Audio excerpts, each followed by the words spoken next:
kami sa Playa, Calamba, Laguna, no? Dahil sa aming kaibigan, si Sister Tess. Ayan, aking mga baby smart. Malakas ang hangin. Ayan. Ayun, kita rito ang pililya. Ayun ang windmill ng pililya kita. Ayan, dito mayroong mini island. Resort daw yan, no? May mga house, mga white house sa isla. Ayan. Grabe guys, malakas ang hangin, malalaki ang alon.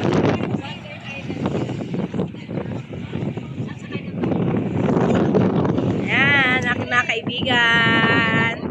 Hello! Ayun si Paper, ang ating sasakyan. Ang hangin. Kawawa ang aking mister, di pa nakakain. Ayan. Nag-away na kami sa sasakyan. Okay, bye-bye. Mamaya ulit. Ayan ang